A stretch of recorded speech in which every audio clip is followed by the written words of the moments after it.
Hello, hello. We welcome you to the June edition of the Fruition Local Food Showcase, where we spotlight the people that grow and create the food that nourishes us. My name is Flip Filippi, and I work in the Ag and Food Systems Department at Cornell Cooperative Extension here in St. Lawrence County. Before we get rolling, I ask you this. What does a robust local food system look like? I'm talking about a vision where farmers and food producers wake up each morning with some assurance that the food that they work so hard to create has a ready home and that they can make a stable income in the process.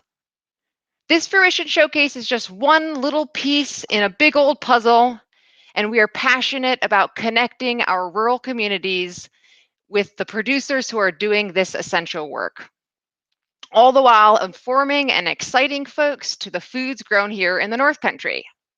So I encourage you to mark your calendars because we're producing a fresh version of this showcase every single month of 2021. And we'd like you to join us in that ride. If you follow the seasons with us, I think that you'll learn a lot in the process. So speaking of seasonal foods, June is in full swing, so there's new vegetables and fruits every week of the year. So now it's time to savor the strawberries that are dotting the farm stands and our menus. The whole delicious season lays before us. So it's a great time to explore and be a champion of farm products. So here's how the program works. We have 3 guests, and we'll feature each of them sequentially in a conversation that's 15 minutes apiece. So I have some questions lined up, but you're welcome to type in comments or questions into the chat at any time. They've also got favorite recipes to share. We've got photos from their businesses and farms to share. And after every conversation, we'll have prizes. So it's a pretty good deal. So we're covering a lot of ground today. We've got vegetables, we've got poultry, we've got wood-fired cooking, and lots more. So first, we're going to welcome Daniel Martin of Martin's Farmstand in Potsdam. Then, unrelated, we have another Matt Martin of M&M Eggs in Massena. And then we're excited to close out the program hearing from the powerhouse wife-husband duo at the Blue House in Madrid. And we look forward to welcoming them too, Alicia and Josh Taillon. So I am joined today by another local food champion, our marketing and development educator, Lauren Olson. Welcome, Lauren. Hi, Flip.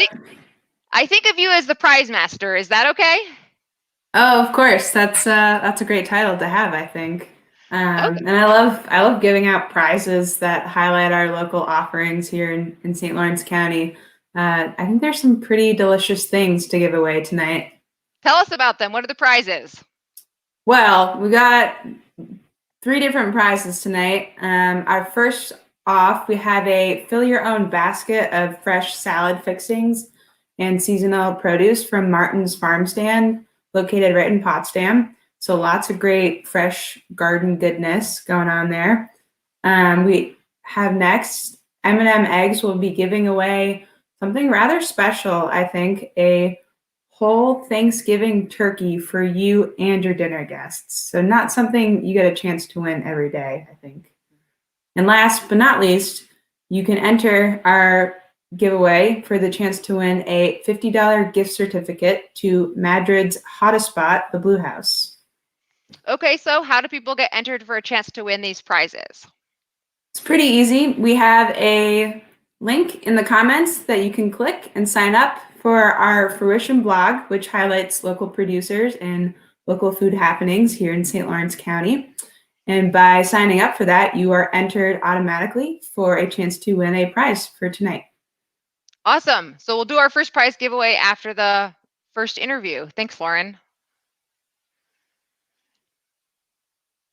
Okay, so it's time to welcome our first guest. You may have heard of Martin's Farmstand. They've been around for a couple decades and they are stalwarts and mainstays of our local food system. So we're going to get Daniel on here, and he's got lots to share around their business and their relationship and collaborations with other farmers and also institutions and directly with consumers here in the North Country. So I'm going to get him in here.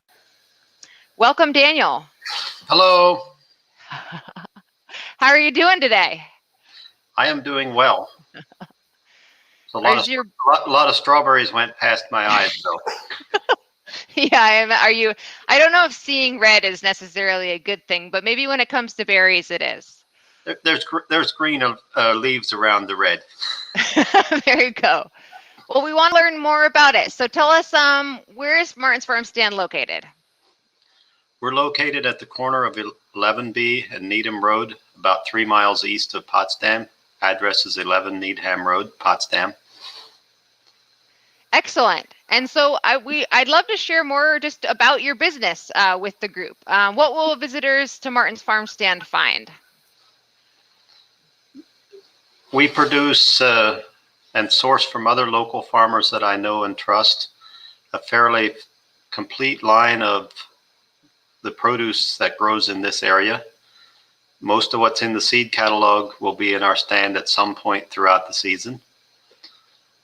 And so we start with asparagus, strawberries. Later there's peppers and beans and corn and carrots, potatoes, onions, squash. The list goes, like I say, this whole seed catalog. Yeah, you do. I am very impressed every time I come to the stand, the diverse array of produce and even more than produce that you have available there at the farm stand. Would you like to share a bit about the other things beyond the veggies that you grow that are available at Martin's Farm Stand?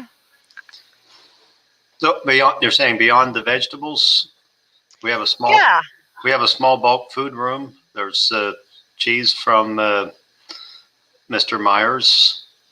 There is eggs from various other growers. There's basically, we like to be a connection for local food whenever it's happening. Yeah, I remember seeing all kinds of things in there. You've definitely got honeys and maple and the dry goods, as you mentioned, and meat and eggs is quite an array.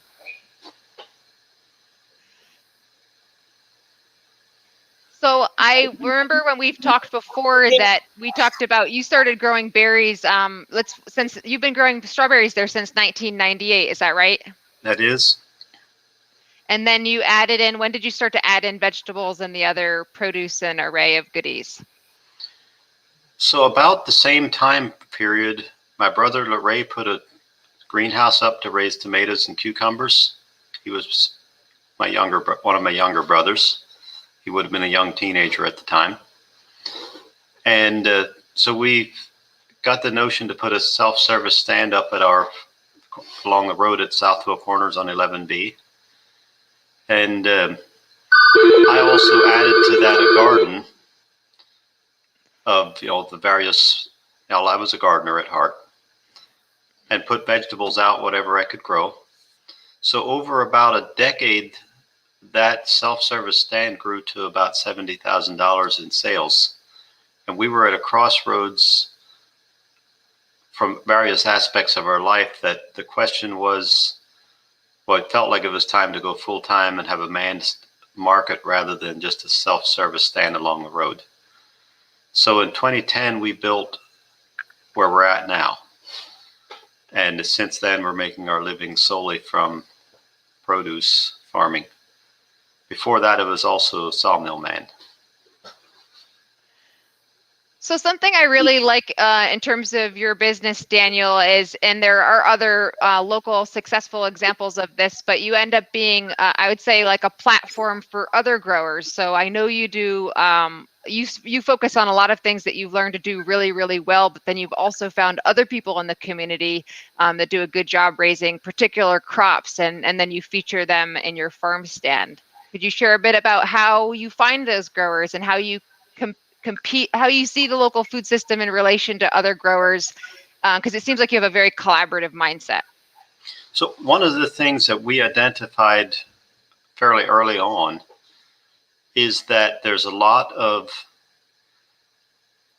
skilled growers out there that are doing as a side hustle in most cases, that live somewhere on a back road and they needed somewhere to market their stuff. So when we built the stand and went to full time, the vision was for it to be the community's produce, not just our own. So how do I find growers? Mostly they find me. Most of the relationships last for a long time. Obviously life moves on, so some people do something else eventually for any number of reasons. So another question that you could throw in with that there is, who do I let sell? Who do I buy from? And as I say it, it's people I know and trust. I actually bother myself in most cases to set foot on their farms from time to time. I'm taking notice what's their food safety habits like? How do they handle pesticides if they use pesticides? Just who are they? Is this something that I can feel proud to put my own name on? And in many cases, a person will enjoy a certain crop or have the right soils and equipment, and they excel with it. And we can have a lot better quality produce and a much broader selection by having a whole bunch of different people working at it rather than just having a big farm with many employees. So the vision wasn't to have a whole lot of employees. The vision was to support other people at their own place, working with their own wife and children, because that's what a lot of us want. Yeah, well, I think some really great things that I've learned in conversation with you is that in terms of the produce there, that you have a lot of diversity, that that you grow about 70% of the things that you offer, but yet you support local food. In that last year, didn't you say last year you spent nearly $50,000 procuring other local goods to then offer in the farm stand and make that wider diversity available to the public? Well, that figure was spent at the produce auction, which is a tool that we've developed about 3 years ago to bring a lot of produce together. But that's about about 2/3 of the incoming produce. So there's a lot comes directly without going through the auction too. But the auction is a model where we have local growers, St. Lawrence and Franklin County, that are bringing their produce. Most of them are not marketing it in any other way. So they're growing, they're bringing all that they produce to the auction every day, or every day that there's an auction. And then that's all auctioned off to the wholesale lots to whoever has a market for it. This produce every lot is identified with date and who grew it. So it's not like I'm just buying something from somewhere. There's a name and a face. It's a tool that is allowing us to aggregate produce to one spot to have orderly marketing and be relatively quickly have a load of produce and be bringing it back to good coolers and so on. Sure. Yeah, you do seem to have good infrastructure, which is nice to get quick cooling and longer shelf life out of those perishable goods. I've certainly seen some nice items that you've had available that were grown by other local growers. So as I understand, you purchased some melons and peppers from other folks, and there's a lot of things that you find where those producers do a great job at the crops that they focus on, and then you can grow 30 crops instead of 50 plus crops, which is really useful and probably improves the quality for everybody. And also the quality of life of the poor farmer that would be trying to keep up with 50 different crops. Yeah. And this is not a random thing. This production is planned at least in the winter before, in some cases even longer than that. So it's not just like we're randomly, I hope somebody grew peppers this year. Mm-hmm. We have an idea who's growing peppers. We have an idea how many they're growing. We have an idea even how skilled of a farmer they are. Obviously, there's any number of things that can go wrong. But the story is that we can do a better job of having produce to sell than just stories about what went wrong. So mostly we try to market produce and not just sorry stories. Sure. Well, I'd love to so I love hearing about the way that you interact with other producers and support them. They might be in even more rural areas and you have an established stand, and that's really great. I'd love to hear more about Martin's and thinking about your own plantings. What do you plant right there, and what are the crops that you've gotten good at and enjoy growing to make available fresh right at the stand or to wholesale buyers?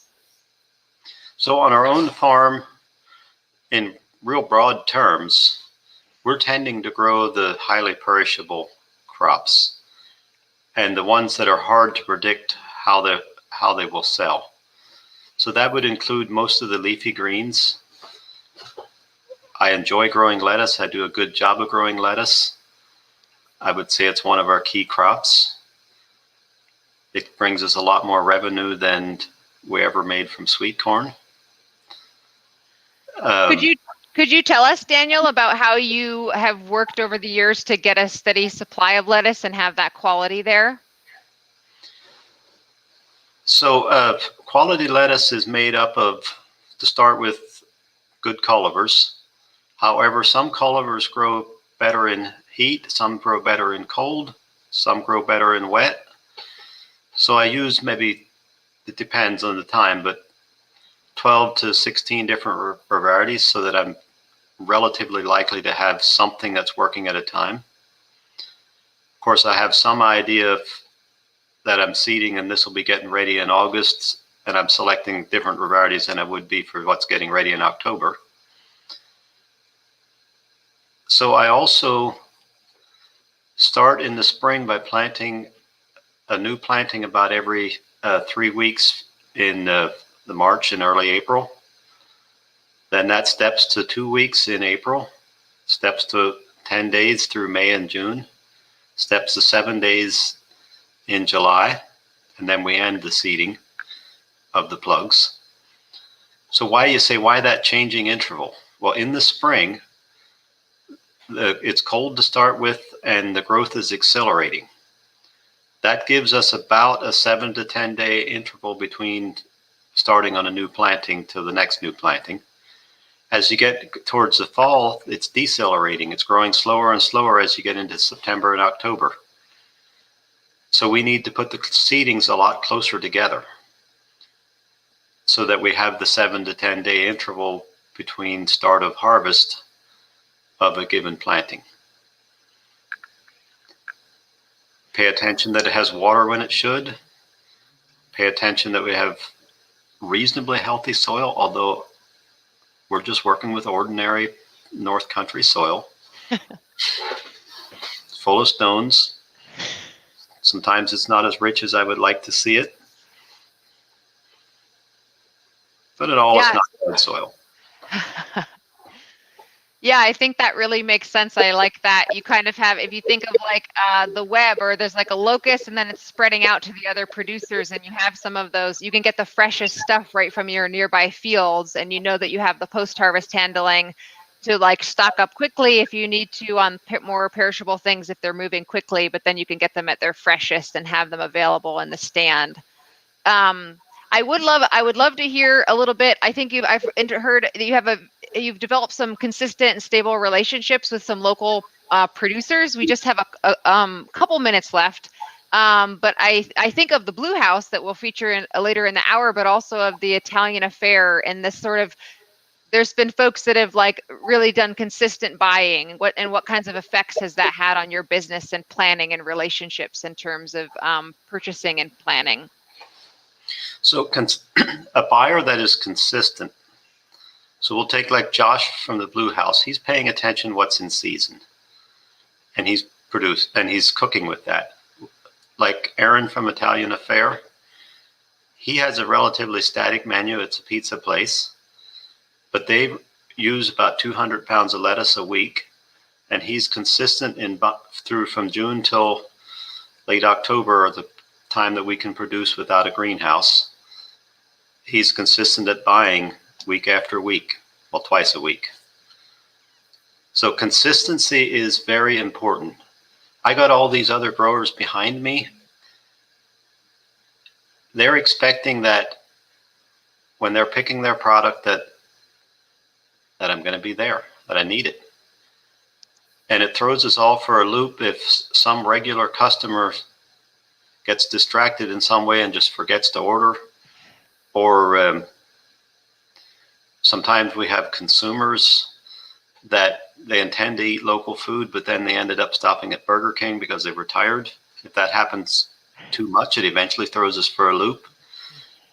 And if we do not sell what we produce, the profit margins are slim enough that we are relatively quickly adjusting production plans to not have that extra in existence. So you can't use this as like a standby generator that if the big world fails to give you supper, that will be there. We need to be used on a regular basis.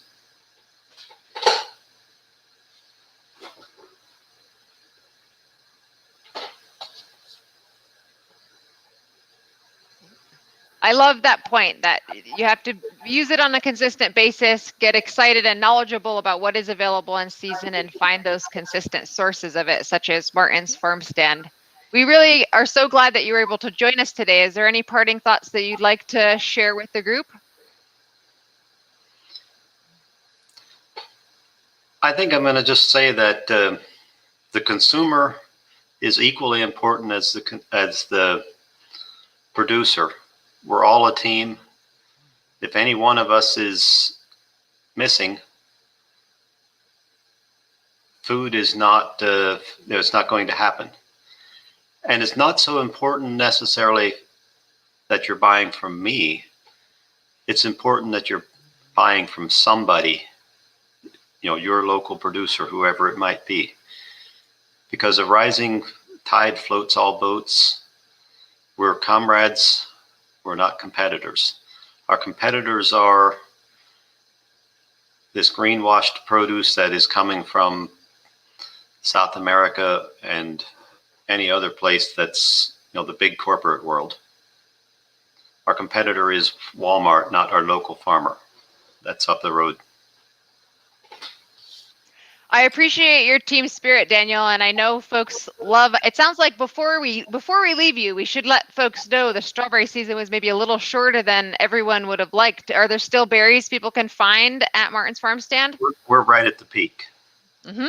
The patch was not stripped out today, and okay. we took thousands of quarts. There'll be a lot again on Saturday. There'll be lots of picked berries on the stand, probably on a steady basis into next week. Excellent. So folks can find more information about Martin's Farmstand. They have both a Facebook page and a website. So visit their website, stop by the stand, find them on Facebook. What are your hours these days at the stand, Daniel? The stand is in the summer hours from May till Thanksgiving, 10 o'clock in the morning till 6 o'clock in the evening, 6 days a week, closed Sundays. Excellent. Winter hours are reduced. And then the U-pick hours are separate from that. So folks can find your hours on your site, and we really appreciate taking the time, Daniel. We know strawberry season and just about every season is busy when you're a farmer with as much going on as you. So thanks so much for taking the time. Thank you. So I'm going to welcome Lauren back. We appreciate Daniel taking the time, and we love his berries. I'd say they're known far and wide, and we love going and stocking up at the patch and filling our freezer. I'm going to get Lauren on here because we've got some prize giveaways from Martin's. Hey, Lauren. Hi, Flip. It's great to hear about how their operation has grown over the years. It's really interesting. And I did pick strawberries this week, and I ate a lot of them already. So I guess that's a good thing. You got to go back and do more picking.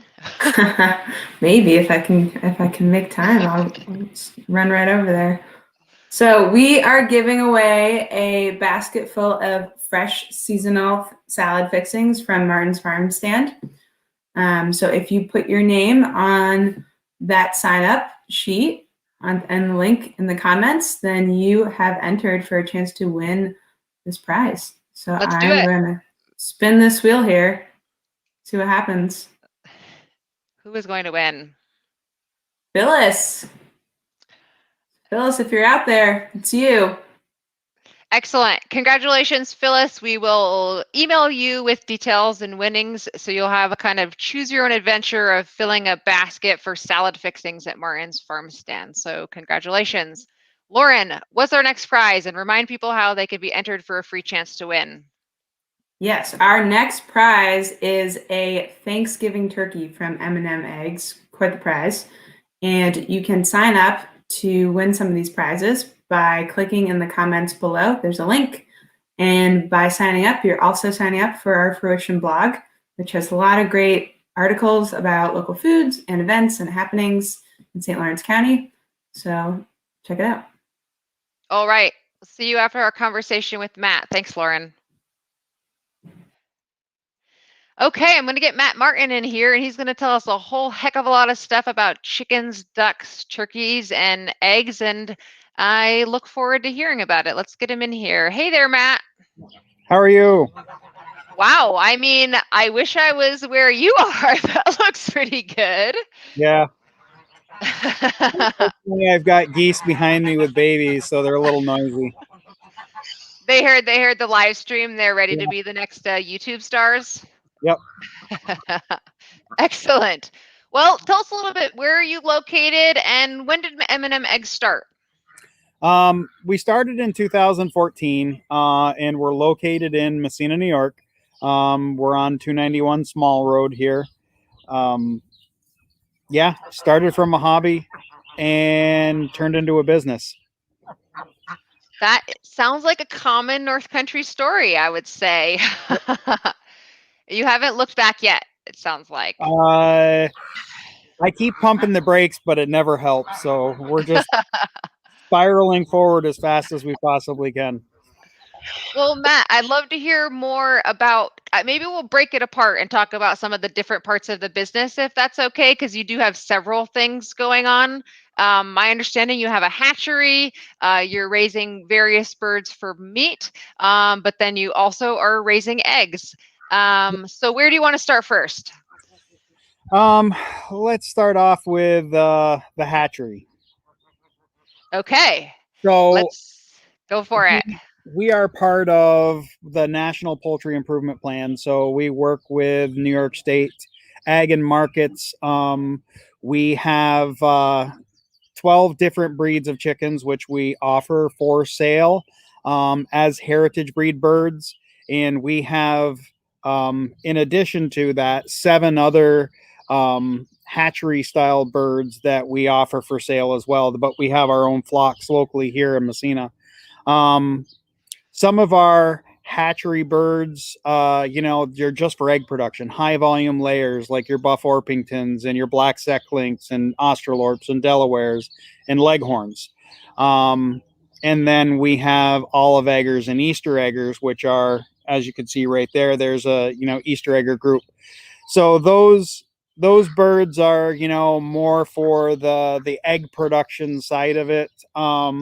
And then we have our heritage breed, which is my pride and passion, conserving some of the old breeds that are in danger of, going away if we don't utilize them and use them to what their original purpose was, which is meat and eggs. So I have a few photos, but I can't say I am a chicken expert. So tell us what we're looking at here. What are some of these breeds? So that there is a blue black splash English Orpington. It's a heritage line. When we buy birds, we look for some of the best flocks in the United States and get some of the best genetics that we possibly can.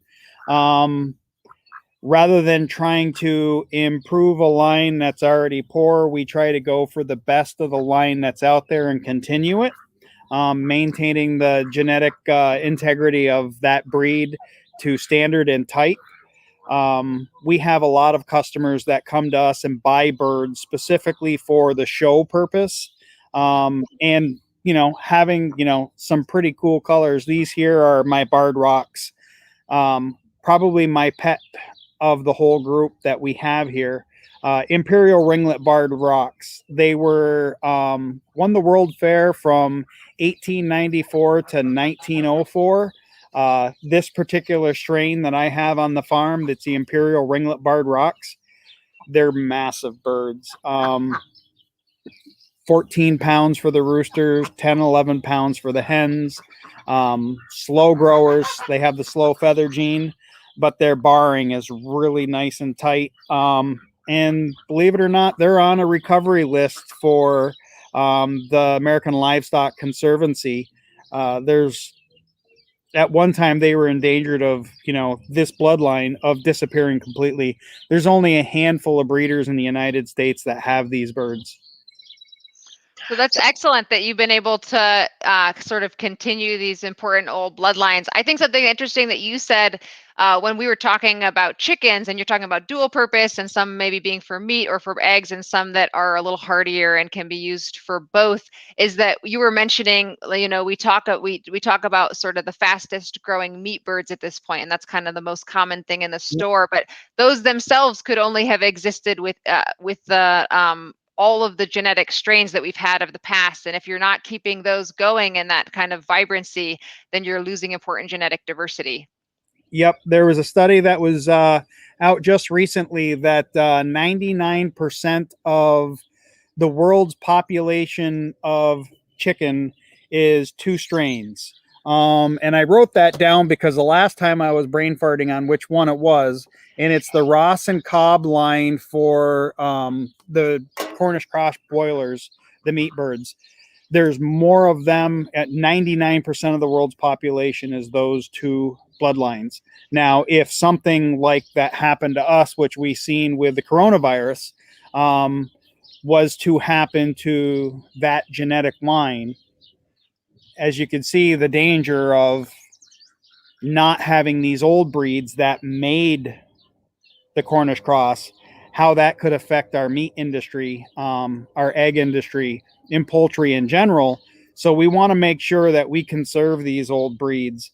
And I am sharing these with chefs throughout the North Country who use the heritage birds. They have a much richer flavor for making broths and soups and braising that we don't really know what chicken tastes like when we're using the Cobb and the Ross line compared to having one of my heritage, English Orpingtons or a Barred Rock or a German New Hampshire. Those birds there, the flavor that is, when you make a homemade soup with those chickens, it's just phenomenal. I love hearing about that, Matt. Actually, just today I was walking with my nephew. We were walking in the woods, and there's a patch where there's just a bunch of very tiny, small wild strawberries. And it was his first time harvesting wild strawberries, and he picked one up and he ate it, and he was like, "It's pretty good, but it's not like the store." And I was like, "That sounds like a great win, like a freshness." He said it's juicier than anything I've had used to having. So I like that, thinking about instead of comparing everything and whether it has to always be like what we are used to, quote, in the store, that we enjoy the different flavors and the different textures of these varieties or breeds, whether it is vegetables or it is produce or poultry, that noticing the differences, and there's like a celebration in doing that as well. Yes, correct.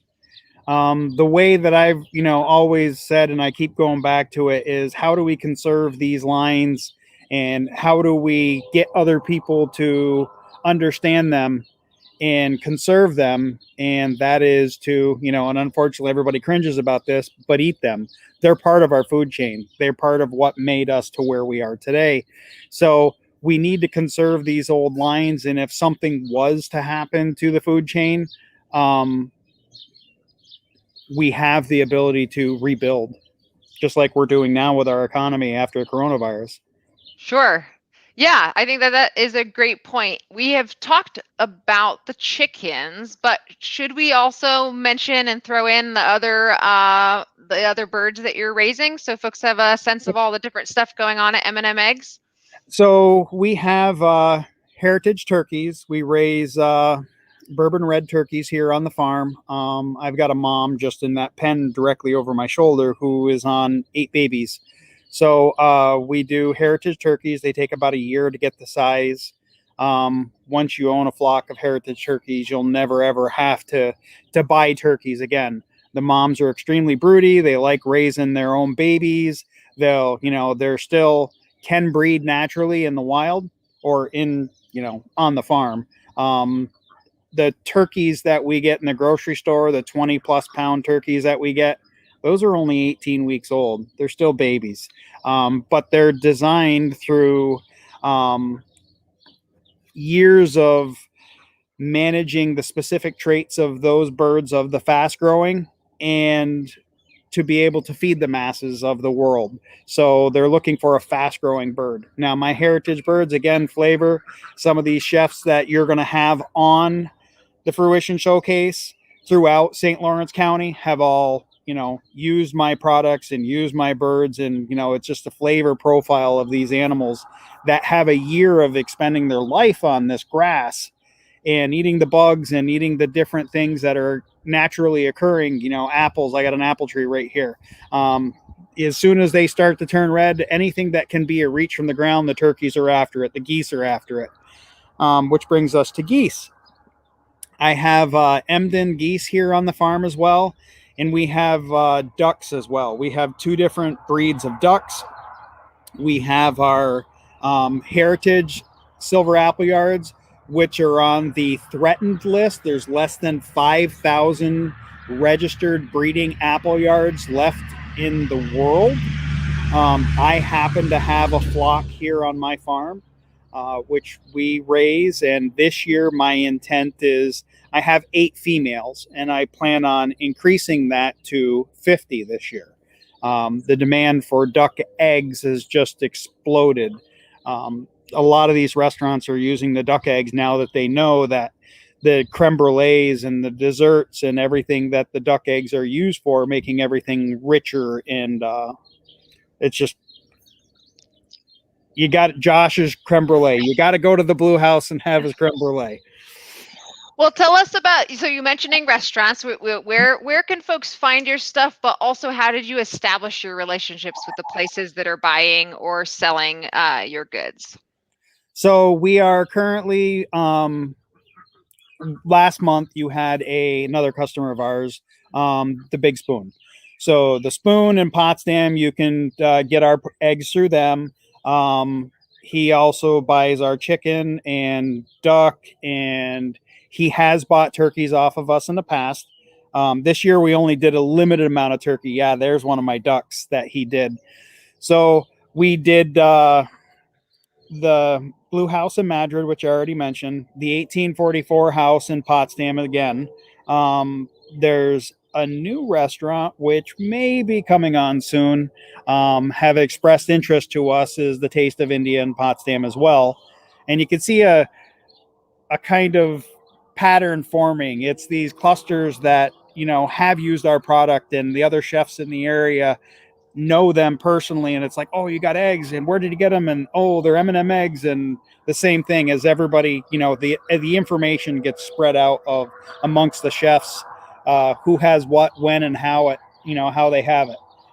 But our first introduction is we went out and met them. It's a face-to-face. I'm an old school guy. I like to talk to people, and we went out and gave them samples. Here, try, here's a dozen of our eggs. Let us know what you think. And if it's something that you would like to do business with, reach out to us. And as soon as that egg hits the pan and they see the color of the golden yolk, and they're like, oh my God, yes. And that's how we've grown our business. So I think this is a very clever party trick, Matt. If you could just run us through these beautiful eggs. So M&M Eggs is originally designed for Matt and Michelle. So Michelle's my girlfriend. She's the partner with the business. Sorry, motorcycle going by. We're in the country. So with that M&M eggs, the multicolored, we have chickens that lay different colored eggs, different colored, textured, spotted, speckled, greens, blues, chocolates, not just the whites and not just the browns. So that's not something a lot of people are used to seeing, is the multicolored dozen. And I think that's a visual attractant that assists us in our sales. It also goes to promoting the knowledge that other breeds do exist. Barred rocks lay a light tan egg to a speckled egg. The Isa Browns, the high production egg layers, which we have in our egg flock, will lay a brown egg. Americanas and Easter eggers will lay a blue egg. The chocolate eggs are black copper Morans. The green eggs, we actually make the breed that lays the green egg on our farm. We have black copper Morans over Americanas, which gives us the green egg. The blue and the brown mix gives you a green. So we have some specialty colors here, and these birds, they all have different traits. Some eggs are bigger, some eggs are smaller, different colors. And we wanted to showcase the variety that, is out there that not a lot of people know of. They just know the white eggs or the brown eggs at Walmart. Sure. Well, excellent. So it was a pleasure to talk with you. Is there anything else that you would like to add? I don't think we actually mentioned the Massena Farmers Market as a small hint, because that is somewhere where you can directly find Matt and buy his products. Locally, we're at the Massena Farmers Market, or you can come right to the farm. We have a storefront here-ish on my front porch. It's kind of an honor system. So what we have is you come in, the eggs are $3.50 a dozen. The duck eggs are $4.50 a dozen. You can message us via Facebook ahead of time. We'll get a package set for you. We'll put it in a bag, put it in the fridges on the porch. Also, we work with 2 regional distributors. So we work with Regional Access, who's out of Ithaca. They market our eggs and our meat. And we also work with the North Star Food Hub. Both of those have web locations where you can go in and find local vendors and farmers and be able to purchase locally through them. And soon, hopefully, if everything goes well, we'll be putting in an expansion here at the farm to put a storefront here at the farm. Also be a pickup and drop off point for both Regional Access and the North Star Food Hub in St. Lawrence County. So we're really excited about that, and fingers crossed, hopefully everything goes well with the banks and we get the approval to go ahead. And we're looking at a 2-phase project totaling a $1.25 million infrastructure here at M&M Eggs. So there's a lot of exciting things going on over in Massena that you'll be part of, kind of expanding capacity in the local food system in the Massena area. Thank you so much, Matt. We really appreciate you taking the time. We always love to see your eggs around, and check out those menus on those local restaurants. You can find Matt. They have on their website, but also you keep a pretty active Facebook page as well. And so find him locally all summer. Oop, I dropped you off there for a second. Sorry about that, Matt. No, we're fine. Find him all season long.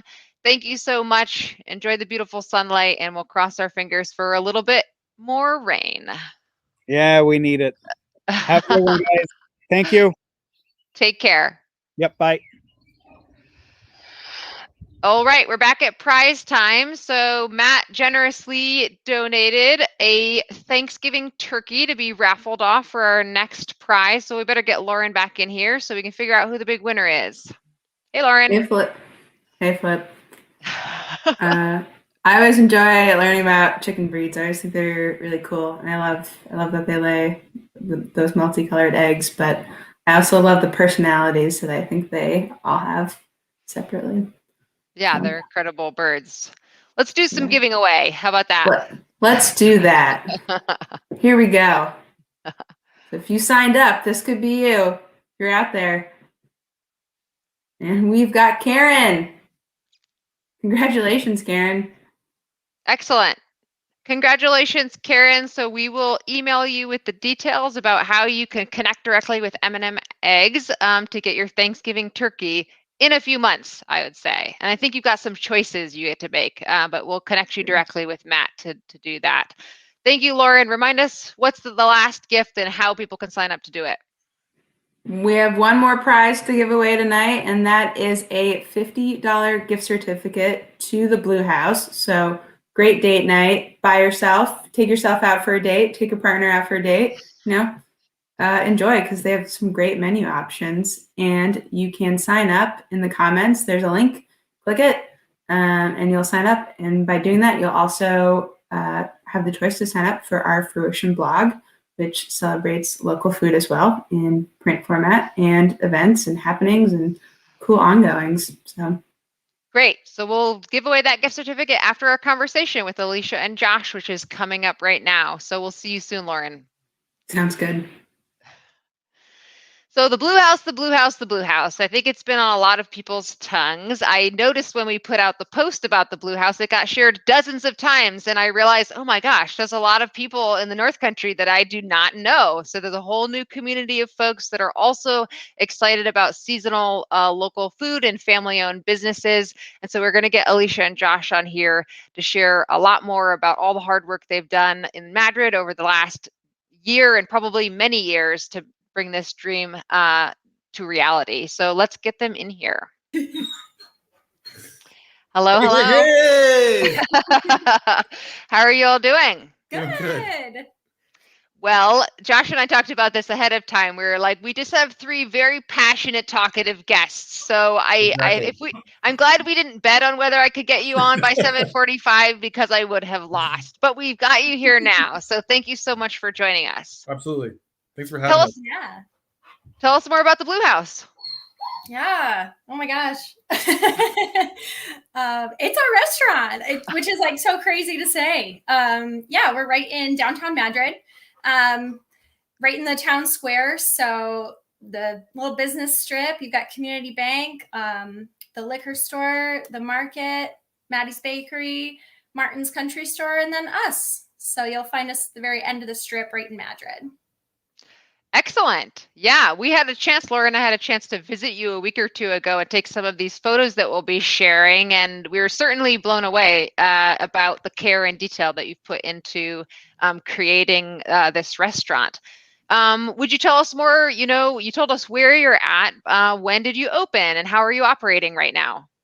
Yeah. So we opened officially January 15th of this year. We had the opportunity to purchase the property back in November of 2019. And December of 2019, we started the demo because it was a single family home for decades. And then actual construction started in January 2020. And then it took us basically 14 months to finally get open. So do you want to talk, where should we go next? There's like so many exciting things to talk about. I am curious. I mean, the thing is you sent those awesome renovation pictures and it's like, should I share a picture of like an old, like run down building or should I show just like beautiful, glorious, all the hard work you did? So I kind of want to do both, but where would you like to start? I think the renovation process was really kind of fascinating. So like my excitement is in the basement where like no one is ever going to see. So that was a crawl space with a dirt floor, and Brad Rookie, my sous chef, and I spent like 6 months down this basement, digging the dirt floor down 3 feet, and we finally poured concrete, and had now a walk-in cooler, walk-in freezer, cake cooler room, a liquor storage room, and just tons of storage, and just really proud of that and the mechanicals of it. And we had a great contractor helping us out, Bill Hull, that worked feverishly on this building for us. And a lot of the aspects into the design of it, we kind of ended up foraging, basically. My father he's a buyer of other people's junk, basically, and he's got a little flea market spot in Canton. And as we're doing the build and design, I would go to him and I'm like, hey, I need these 15 random things to put in this place here, and he would pull it out of his barn. And I don't know, it's just been a really interesting direction to go into. So we're using a lot of like history from the town and putting it back into the design of the building. So yeah, it is incredible to see this picture. I mean, this is less than 2 years ago. It's a year ago, maybe, in this space, and then you've turned it into, we'll get to that. You've turned it into a complete renovation, which is really bright and functional and unique. let's go back to this, because I do like how you've kind of woven in kind of some of the story of the building into how you've curated sort of the space in the restaurant. So what you see here actually is like when we're in the middle of the demo, we found this little kind of hidden nook in the back corner. So we took the building down to the studs, and we came across this little space, and it had these little coupons, thousands of them bundled up in twine. So I'm looking at them like that was just kind of interesting, and looking at it, it came from the Madrid bakery, the home bakery it was called. So we have a friend, Philip Page, who's like a self-proclaimed town historian. So a little bit of digging. We found that from 1904 to 1920, this guy, E.R. Crandall, and his wife ran the Madrid bakery out of this home. And we found his first menu that he did. And he used to do advertisements in the Madrid Herald. And we found the story in 1920, he passed away in the building. And I said, come full circle, exactly 100 years later, we're going to be baking over a wood fire just as he did in the past. And that just gave us goosebumps. And it was like just so meaningful for us. And a lot of people have owned this space throughout that time and done a ton of renovations on the building. And for us to find that was just a true gift. And it really put us in a great place and in a mindset that we're doing something right here, you know? Yeah, definitely. It is. Yeah. When you step in, you're like, oh, this is so much care and attention to detail. And I guess it just takes a father that has a lot of storage space. Maybe that helps. For sure. It helps. I better show the finished product and not just a bunch of construction photos. So right, we also like the bar top there. That was a maple tree that got struck by lightning, and we found that slab out of a woodlot in Vautra's woodlot in Parishville. And I have a friend of mine that would make little coffee tables, these little river tables they call them. So he had worked on that in his shop for like 7 months and poured the blue resin down the length of it, and I think it's like 800 pounds, and took like 8 of us to get it into place. We just had a lot of fun coming up with the design and finding these little pieces that would just kind of perfectly fit into place for us. It was a lot of hard work, but I think the end result kind of really shows us and who we are and how we want to represent Madrid mostly. So you've got a beautiful space, and then what are you making in there? What kinds of foods? Tell us a bit about your menu and what the heck you're making and how you're sourcing it. We're making a whole bunch of different stuff, I guess. Yeah. Pizza and sushi seems to be going really well. Yeah, we've been doing sushi like 3 times so far, and we sell out every time. It's crazy. I just don't think it's available anywhere close to us. But as of, for instance, so our main focus is cooking over fire, basically. And there's our sous chef, Brad Rookie, working the wood-fired oven.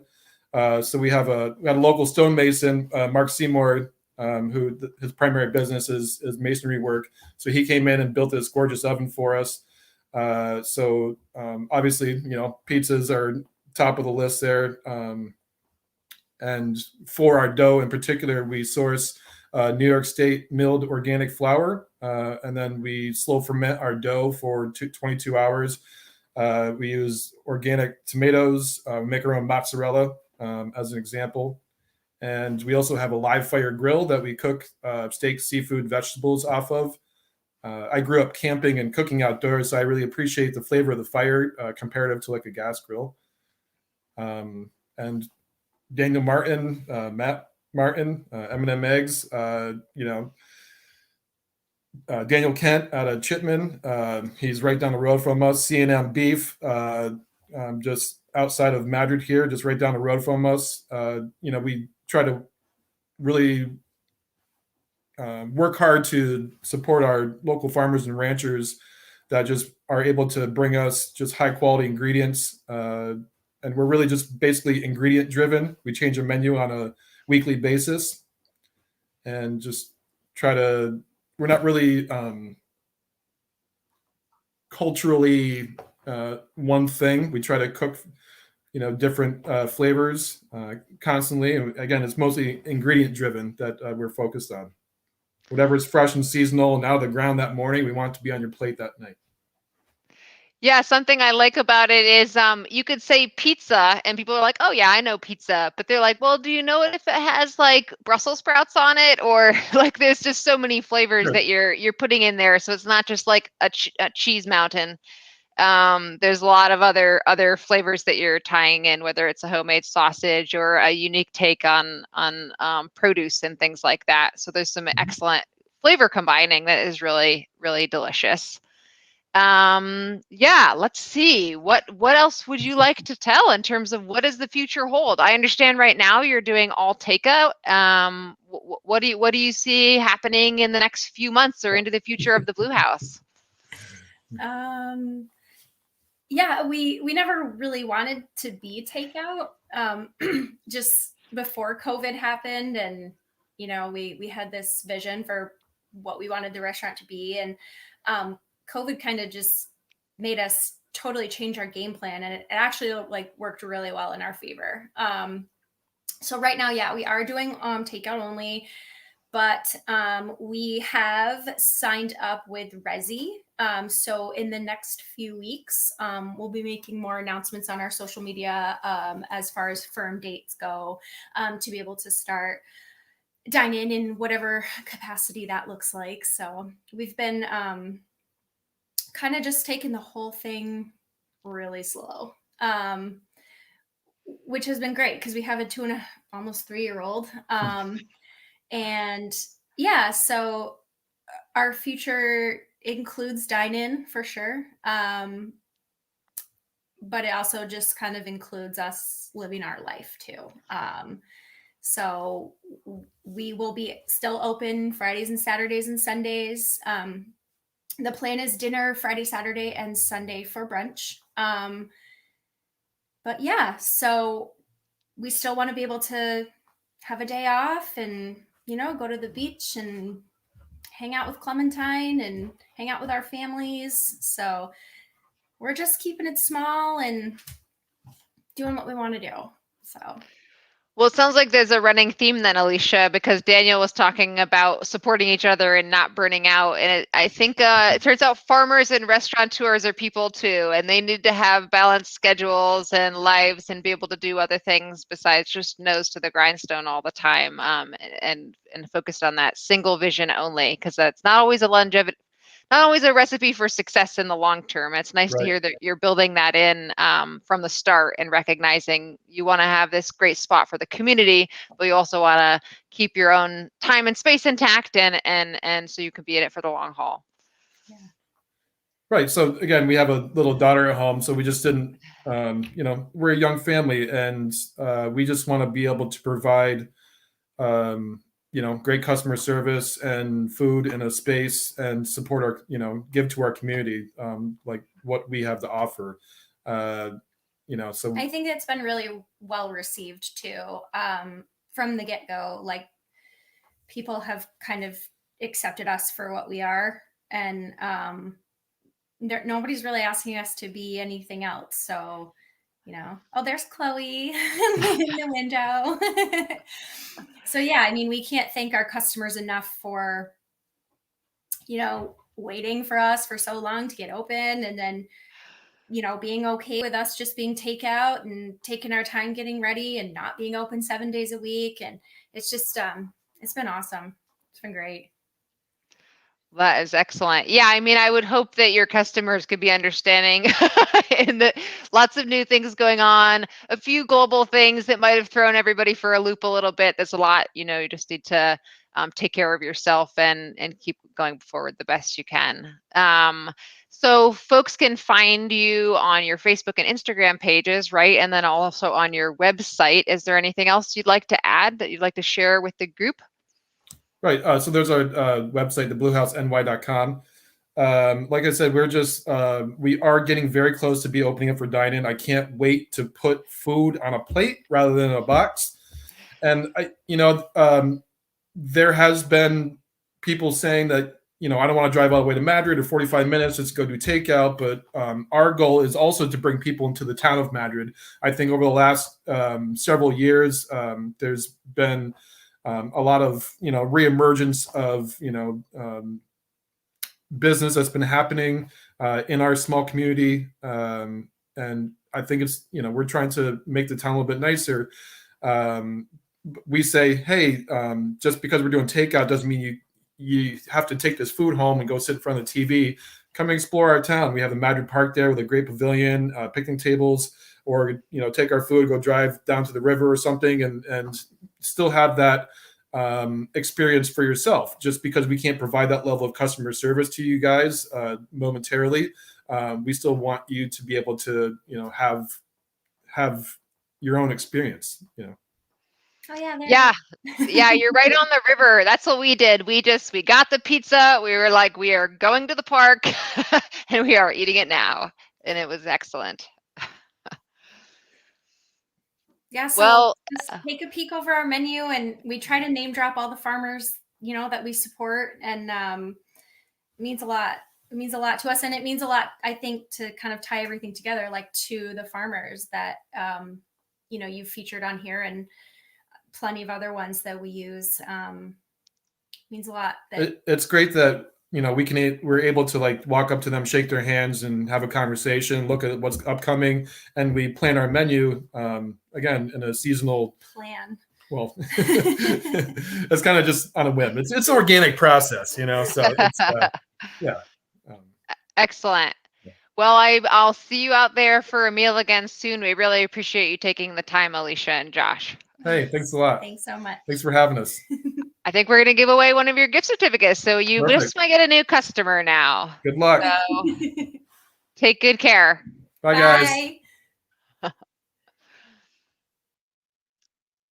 All right. So here we are. We're coming to the close. We love that you've joined us for the June edition of the Fruition live stream. We have one more coming up next month.